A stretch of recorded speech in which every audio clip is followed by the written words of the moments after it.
오늘 수요 예배에 나오신 여러분들을 주님의 이름으로 사랑하고 환영하고 또 축복합니다. 오늘 시간에 수요 기도회 때는 We Will Lie라는 제목으로 하나님 말씀 증거하겠습니다. 영어라서 조금 어려우실까요? 우리가 다 거짓말쟁이라는 뜻이에요. 그런데 한편으로 우리가 We Will Lie라고 했을 때 어디선가 들어봤는데 싶지 않으세요? 어디선가 들어봤는데 드라마에 나왔던 영화의 그 노래 제목이었어요. We Will Lie 아세요? 제가 끝까지 거기만 알아요. 제가 그 뒤로는 잘 모르는데요. 스카이 캐슬이라고 하는 드라마 혹시 보신 적이 있으세요? 벌써 5년이나 지난 드라마인데 이게 굉장히 인기가 있었습니다. 스카이 캐슬. 그런데 이 드라마가 굉장히 충격적이었던 이유가 뭐냐면 우리 당시의 사회상을 잘 담아내고 있었기 때문에 그렇습니다. 이 드라마의 이야기를 간략하게 보자면 스카이 캐슬이라고 하는 한 동네가 있었어요. 그런데 이 동네에는 소위 잘 나가는 사람들이 살고 있었는데 이 동네 안에 대학 의사, 대학 교수이자 또 의사였던 사람들의 그런 가족들이 살고 있었던 그런 곳이었습니다. 대학병원의 의사니까 부와 명예를 가지고 있었던 소위 대한민국 사회에서 1% 안에 들어가는 아주 높은 사회적 지위를 갖고 있었던 집단의 이야기입니다. 그런데 이런 사람들이요, 자기 세대에서만 자기 부와 명예를 가지려고 했던 게 아니라 자기 자녀들에게 이런 부와 명예를 존속시키고 넘겨주기 위해서 자기 자녀들을 가르치고자 그러했던 열망들이 잘 담겨져 있던 드라마가 바로 스카이 캐슬이라고 하는 드라마입니다. 이 드라마를 보면은 그래서 자기 명예와 부를 이 자녀들에게 넘겨주기 위해서 온갖 것들이 다 난무를 하게 되는데, 이를 하기 위해서 어떤 사람은 자살하기도 하고 어떤 사람은 다른 사람을 죽이기도 했던 그런 영화의 그런 드라마의 내용들이 담겨져 있습니다. 그런데 이 드라마 마지막에 이르러서 이 드라마의 주인공이어자 또 의사, 대학 교수이자 의사인 강준상이라는 사람이 제정신을 찾아가면서 자기 엄마한테 찾아가서 따져 묻는 장면이 하나 나옵니다. 이 강준상이라고 하는 대학 교수이자 의사도 자기 뜻대로 의사가 된 게 아니에요. 이 사람은 엄마가 자기에게 의사가 되라고 바랬기 때문에 의사가 됐던 사람이에요. 엄마가 자기의 소망을 아들에게 투영하고 그렇게 키워왔어요. 어머니가 그렇게 길을 만들어가니까 그렇게 된 거죠. 그런 인물이 어머니를 찾아가서 울부짖으면서 이렇게 얘기해요. 어머니가 공부 열심히 하라고 해서 학력고사 전국 1등 했고, 의대 가라고 해서 갔고, 병원장 가라고 해서 병원장 되려고 했어요. 그런데 50살이 지나도록 어떻게 인생을 살아야 되는지 내가 모르겠습니다. 엄마가 나에게 의사 되라고 해서 의사 되고 공부 열심히 하라고 해서 학력고사 1등 했는데 지금껏 살아와서 뒤돌아봤더니 내 맘대로 된 게 하나도 없고 어떻게 살아야 되는지도 50이 되는 지금 이 시점에 모릅니다. 이 대사를 보고 소름이 막 돋았어요. 컵만 펀치를 하잖아요. 대학병원의 의사이고요, 돈도 있고, 그러니까 이런 지위 정도면 사회적 명예도 있는 사람이잖아요. 남이 부러워할 만한 요소들을 다 가지고 있어요. 그런데 이 주인공이 하는 말이 뭐냐면, 내가 지금 50살까지 살아봐서 이런 것들을 다 걷어들여 놓고 보니까 껍데기일 뿐이다, 껍데기다 라는 거예요. 겉은 화려하지만 속은 텅 빈 그런 존재라고 본인 스스로가 그렇게 외치고 있는 겁니다. 그런데 사실 이 드라마의 내용을 보면서 이 외침이 우리의 외침이 될 수도 있겠다라는 생각을 해보았습니다. 우리도 겉만 번지르르한 모습이 있지는 않았을까? 겉으로 보았을 때는, 우리가 신앙적으로 보았을 때 우리가 사실 내세울 수 있을 만한 게 신앙적인 모습들이 있지 않습니까? 그런데 따지고 보면 겉만 번지르르 할 수 있겠다. 예배도 빠지지 않고 드리고, 찬양할 때도 소리 높여서 하나님께 찬양 올려드리고, 기도하고 찬양하고, 신앙생활을 하면서 모든 요소를 다 갖춘 것처럼 보입니다. 그러나 자기 자신은 알죠. 내가 나 자신을 알아요. 찬양 드리는 나는, 그 소리를 내서 찬양하는 나는 내 자신을 알고 있고, 소리를 내서 기도하는 나는 내가 얼마나 하나님 앞에 설 수 없는 죄인인지, 내가 얼마나 겉만 번지르르한 사람인지 나는 알고 있어요. 누가 누구를 속일 수 있겠습니까? 드라마 주인공 속의 말처럼 내가 50살이 넘도록 인생을 어떻게 살아야 할지 모릅니다 라고 외쳤던 그 드라마 주인공의 말처럼, 내가 신앙생활을 20년 해왔고 30년 해왔고 오랜 시간이 넘도록 신앙생활을 해왔는데 아직도 어떻게 신앙생활을 해야 될지 모르겠습니다. 오늘 본문에 나오는 이스라엘의 모습이 정확히 딱 이랬다는 거예요. 이스라엘 민족의 시작부터 지금까지 하나님께서 이스라엘 민족들과 함께 해주시지 않으셨습니까? 그런데 이 이스라엘 민족이 지금까지 하나님이 함께 해주셨으면 이제는 하나님을 알만도 한데 겉만 번지르르하고 속은 속빈 강정과 같다는 것입니다. 1절 말씀을 보니까 이스라엘은 열매 맺는 무성한 포도나무라. 그 열매가 많을수록 재단을 많게 하며 그 땅이 번영할수록 주상을 아름답게 하도다. 여기서 우리가 주목해서 봐야 되는 단어가 있는데 무성한이라고 하는 단어예요. 무성한이라고 하는 단어는 히브리어로 뽀깨크라고 하는 단어가 쓰여지게 되는데 이 뜻의 의미가 뭐냐면 무성하다라고 하는 뜻도 되지만 텅 비었다라고 하는 뜻도 돼요. 그러니까 한 단어인데 전혀 다른 의미가 두 개 다 이 한 단어 내에 포함이 되어 있죠. 일부러 이 정반대되는 단어를 저자가 의도적으로 쓴 단어예요. 무성하지만 너네가 무성해 보이지만 자세히 보니까 속으로 텅 비었구나. 너희가 무성해 보였는데 텅 비었다. 이게 두 개가 한 단어에 같이 표현이 된 거죠. 겉은 번지르르 하지만 속은 텅 비었구나. 그런데 1절 다시 한번 보시면 참 이상해요. 보시면은 이스라엘이 열매를 맺지 않고 있는 것도 아니거든요. 이스라엘은 열매 맺는다. 열매 맺고 있는데 텅 비었다라는 표현이 그 표현이 참 이상해요. 이스라엘이 열매를 맺고 있습니다. 그런데 열매를 맺고 있음에도 불구하고 왜 성경 말씀은 이스라엘을 일컬어서 텅 비었다고 할까? 결과물이 있어요. 열매도 있습니다. 열매를 가져왔는데 왜 하나님께서는 이스라엘 사람들에게 열매가 있는 이스라엘 사람들을 향하여 텅 비었다라고 말씀하실까? 히브리어에서 우리가 갖고 있는 개역 개정으로 1장 이 히브리 호세아서 1절 말씀을 번역이 안 된 부분이 하나 있는데 그게 뭐냐면 이스라엘 사람들이 열매를 맺는데 괄호 열고 괄호 닫고 하나가 번역이 안 됐어요. 그게 뭐냐면 자기 자신을 위하여 라고 하는 부분이 번역이 안 됐어요. 그러니까 이스라엘 사람들이 열매를 안 맺는 거 아니에요? 결과물을 안 가져온 거 아니에요? 그런데 그 열매 맺는 것들이 누구를 위해서 열매 맺었다고요? 자기 자신을 위해서 열매를 맺었다는 거예요. 자기 자신을 위해서. 여러분 하나님이 함께 해주셔서 이스라엘 사람들의 역사 가운데 거기까지 갔으면 그 모든 삶의 열매를 누구에게 드려야 맞는 거죠? 하나님께 드려야 맞는 거예요. 하나님께서 주셨으니 하나님께 올려드려야 맞는 거죠. 그런데 그 모든 열매를 자기 자신이 갖고 자기 자신을 위하여 그 모든 열매를 갖고 하나님께 드리는 게 없는 거예요. 그러니까 하나님 편에서 봤을 때 이스라엘 사람들은 열매를 맺었지만 그 열매가 자기 자신을 위한 것이기 때문에 하나님 편에서 봤을 때 열매가 없다. 너네 텅 비었다. 그러면 이 이스라엘이 이 열매를 가지고 뭐 했는지 아십니까? 계속해서 나오는 1절 뒷부분을 보니까 제단을 쌓고 주단을 만들었어요. 주상을 만들었대요. 이 구절을 이해할 때 이스라엘이 미신을 섬겼다. 이게 중심적인 내용이 아니에요. 하나님을 섬길 때에도 물론 제단과 주상을 다 만들어 놓습니다.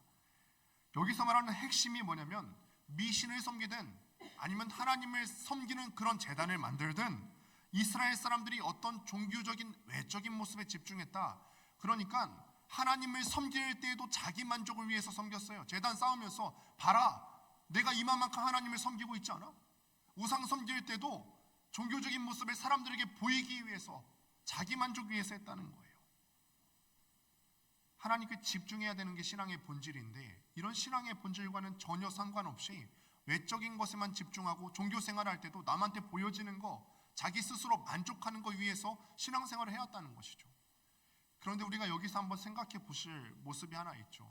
우리가 간혹 다른 사람들을 볼 때면 어떤 분들을 보시면은 신앙생활을 할 때 그 마음의 중심이 하나님께 향하여 있지 않은 모습들을 볼 때가 간혹 있어요. 신앙생활을 할 때도 남한테 보여주기 위한 것, 하기 위한 것 그런 거 아닐까? 신앙생활을 할 때 내가 내 만족하기 위해서 하는 거 아닌가? 자기 자신을 위해서 열매 맺으려고 하는 거 아닌가? 하나님께 모든 열매를 올려드려야 되는데 하나님의 소리는 들어보지도 않고 내가 내 마음대로 섬기고 있는 모습은 없는가? 이게 하나님께서 보실 때 뽀객, 텅 비었다. 무성해 보이지만 텅 빈 신앙생활을 하는구나 라는 거죠. 이스라엘 사람들 아마 여기서 스스로 위로를 얻었을 거예요. 그래도 내가 제단을 이 정도 쌓고 주상을 만들어서 섬기면 이 정도면 하나님을 잘 섬기는 거 아닌가? 자기 마음 편하려고 하는 거죠. 주일 성수하는 것도 자기 마음 편하려고 주일 성수하는 사람이 있고 헌금 드리는 것도 내 마음 편하려고 주일 성수하는 헌금 드리는 분들 계시고요. 하나님을 기쁘시게 하는 일은 안중에도 없는 그런 성도들이 우리 가운데도 있을 수 있다는 것입니다. 그런데 이것을 보고 하나님께서 말씀하시기를 텅 비었다. 지금까지도 너가 모르는구나. 함께 하고 있었는데도 지금까지도 네가 나를 몰라. 우리의 모습이 어떻습니까? 우리가 한번 주위를 둘러보시면 우리가 예배드리는 환경이 참 얼마나 좋아졌어요. 건물도 잘 갖춰져 있고요. 영상이며 음향이며 오늘은 또 그 화면이 조금 달라 보이지 않으십니까? 조명 조정도 했는데 원래 얼굴이 붉게 나왔는데 조금 더 나아 보이시죠? 그냥 그러신다고 하면 됩니다. 음향도 맞춰지고 잘 하나라도 잘 갖춰 보려고 애를 쓰고 있습니다. 더군다나 찬양팀도 있어서 얼마나 뜨겁게 우리가 함께 찬양했습니까? 크고 풍성한 소리로 찬양하는 게 우리에게는 참 기쁜 일입니다. 그런데 이런 상황일수록 우리의 상태를 더욱더 면밀하게 살펴보셔야 된다는 거예요. 우리가 어릴 때부터 교회 다니고 또 어떤 사람들은 모태신앙으로 교회 한 번도 안 빠졌다고 해서 다 되는 게 아니에요. 직분자로 섬기고 찬양팀으로 섬기고 각 부서에서 여러 모습으로 사역 섬기고 열심히 한다고 해서 다 된다고 되는 것이 아니고요.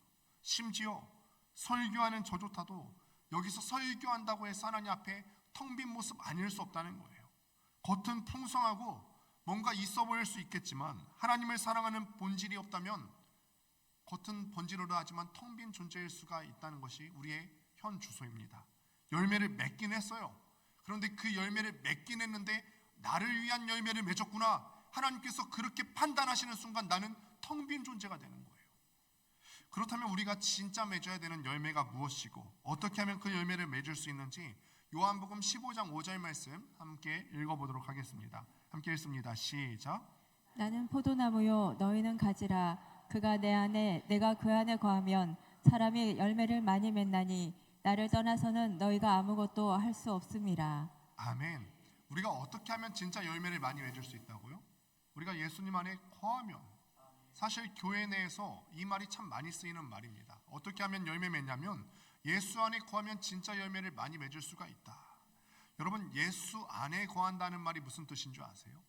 우리가 말씀을 보실 때에도 계속해서 질문을 던지시고 구체적으로 우리 삶 가운데 이것이 적용이 될 수 있도록 읽으셔야 될 텐데, 교회 안에서 참 많이 쓰여지는 말인데 막상 예수 안에 거한다는 말이 무슨 뜻입니까? 물어보면 대답할 수 있는 사람이 많지 않아요. 그래서 바로 뒤에 나오는 요한복음 15장 7절에 보면은 이에 대한 힌트가 나와 있습니다. 너희가 내 안에 거하고 내 말이 너희 안에 거하면, 내 말이 너희 안에 거하면, 하나님이신 예수님의 그 말씀을 내 마음 가운데 새기고 살아가는 거예요.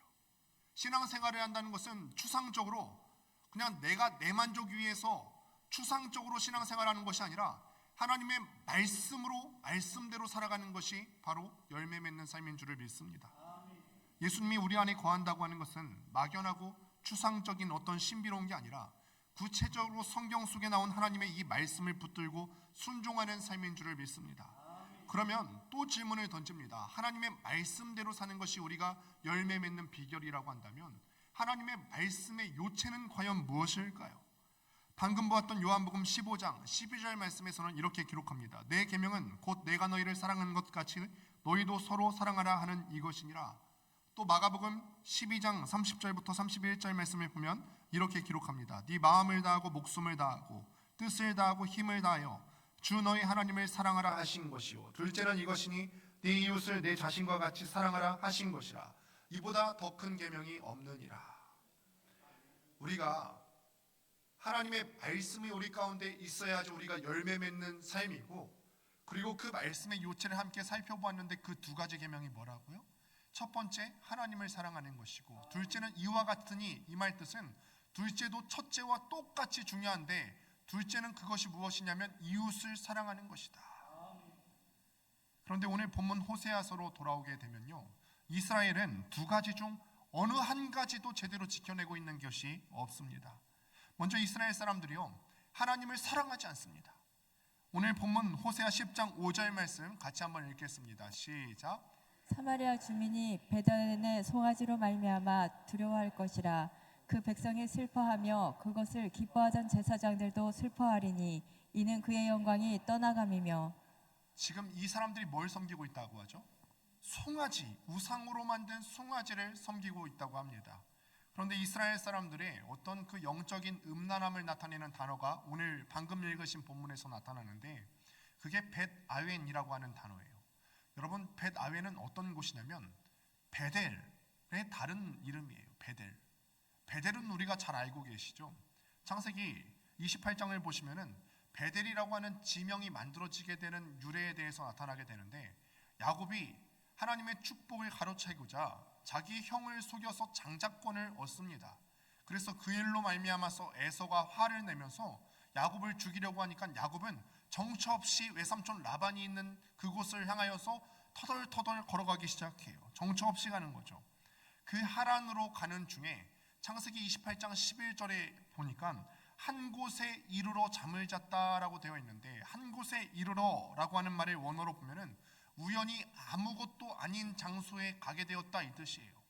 그러니까 베델이 되기 전에는 원래는 아무것도 아닌 장소였어요. 그런데 거기서 어떤 일이 발생하냐면 야곱이 돌을 베고 자니까 하나님께서 꿈에 나타나셔서 온갖 축복을 다 내려주시는 거예요. 이전까지는 야곱의 마음이 불안했어요. 내가 지금 집을 떠나왔지만 언제 다시 돌아갈 수 있을까? 내 생명은 부지할 수 있을까? 어떻게 내가 앞으로 살아가야 될지 참 불안했어요. 70 먹은 노인이 얼마나 집을 떠나와서 불안했겠어요. 그런데 하나님께서 이 야곱에게 나타나서 축복하며 말씀하시기를 너 불안하지? 걱정하지 마. 내가 너의 하나님이야. 내가 너의 길을 인도해 줄게 약속해 주셨던 거예요. 하나님이 계시니까 그 아무것도 아닌 땅이 베델이 되었던 거죠. 베델은 베이트 엘인데 베이트라고 하는 것은 집이란 뜻이고 엘은 하나님이에요. 그러니까 하나님의 집이라는 뜻이죠. 베델이라고 하는 지명이 그냥 지어진 게 아니라 이만큼 중요한 영적인 특징을 갖고 있습니다. 그런데 이렇게 중요한 베델이요, 오늘 본문에서는 어떤 단어로 나온다고요? 벳 아웬이라는 지명으로 나오게 되는데 벳 아웬이라고 하는 뜻은 불법의 집이다, 우상의 집이다, 사악한 집이다 라는 뜻이에요. 여러분 생각해 보십시오. 하나님의 집이라고 하는 그런 뜻이 베델이라고 하는 그 지명이 벳 아웬으로 바뀌었어요. 하나님의 집에서 사악한 집으로 바뀌었고 우상의 집으로 바뀌었고 불법의 집이다 이름이 바뀌었습니다. 그 벳 아웬에 뭐가 있냐면 이스라엘 사람들이 우상으로 섬기려고 갖다 놓은 금송아지가 있었다는 거예요. 여러분 하나님 입장에서 한번 생각해 보실까요? 베델, 하나님이 주인이신 집에는 누가 있어야 되죠? 집주인이 있어야 되죠. 하나님이 있어야 되는 게 맞습니다. 하나님이 마땅히 계셔야 되는데 그런데 다른 존재가 있는 거예요. 특별히 오늘 함께 보시는 호세아에서는 하나님을 남편으로 비유하고 이스라엘을 아내로 비유하는데 음란한 아내에 비유하고 있어요. 그런데 이 남편이 들어와서 보니까 자기 집에 들어왔는데 자기 집에서 아내와 다른 남자가 불륜을 저지르고 있는 걸 목격하는 것이죠. 베델, 하나님의 집이어야 할 곳이 벳 아웬, 우상의 집이 되어버린 것이고 사악한 곳이 되어버린 거예요. 이스라엘은요 하나님을 향한 사랑의 마음을 잃어버렸습니다. 또 4절 말씀을 보시면 4절에 그 재판이 바디랑에 돋는 독초 같으리로다. 원래 재판은 나와 이웃을 위해서 꼭 필요한 것이 재판입니다. 사람 사이에 우리 사회 가운데서 정의와 공의를 실현시키기 위해서 재판은 반드시 필요한 것입니다. 그런데 그 재판이 오늘 말씀을 보니까 독초와 같아서 제 기능을 하지 못하고 있는 거예요. 이스라엘 사람들은요 하나님을 사랑하는 일에도 실패했을 뿐더러 이웃을 사랑하는 데에도 철저하게 실패하고 있다. 오늘 말씀이 지금 그것을 고소하고 있는 것입니다. 여러분 한번 생각해 보실까요? 우리한테 질문을 던져보면 그래 이 말씀을 내 안에 품고 살아가는 것이 참 열매를 많이 맺고 살아가는 길인데 나는 과연 이 두 가지 잘 지키고 있는가? 하나님을 정말 사랑하고 있는가? 내가 신앙생활한다고 했을 때 내 만족하기 위해서 하는 것이 아니라 자기 만족하기 위해서 하는 것이 아니라 하나님을 사랑해서 하나님의 소리에 귀를 기울이면서 신앙생활을 하고 있는가? 내가 두 번째로는 이웃을 사랑하는 것이 중요하다고 했는데 정말 내 이웃을 내 몸과 같이 사랑하고 있는가? 가만히 생각해 보면은 우리가 하나님을 사랑한다 하면서 적당히 사랑하고 있을 때가 참 많이 있는 것 같습니다. 우리는 할 수 있을 만큼만 하나님을 사랑하고 나한테 손해가 오지 않을 만큼만 하나님을 사랑하고 죽을 각오로 하나님 말씀 붙들고 하나님 사랑하며 살기보다는 내 삶에 영향이 없을 정도로만 사랑하며 사는 조국 교회 교인들이 많이 있다는 사실이죠. 하나님을 사랑하는 사람은 하나님의 말씀을 붙들고 죄에 저항하려 합니다. 하나님을 사랑해서 그의 말씀에 순종하려고 애를 쓰며 노력하는 사람은 필연적으로 죄짓고 싶어하는 우리의 본능과 맞부딪힐 수밖에 없습니다. 두 개는 섞일 수가 없는 거예요. 그래서 로마서 8장 5절 말씀을 함께 살펴보니까 육신을 따르는 자는 육신의 일을, 영을 따르는 자는 영의 일을 생각하나니, 정말로 하나님의 말씀대로 순종하며 살기로 결단한 사람들은 결코 죄와 타협할 수가 없는 거예요.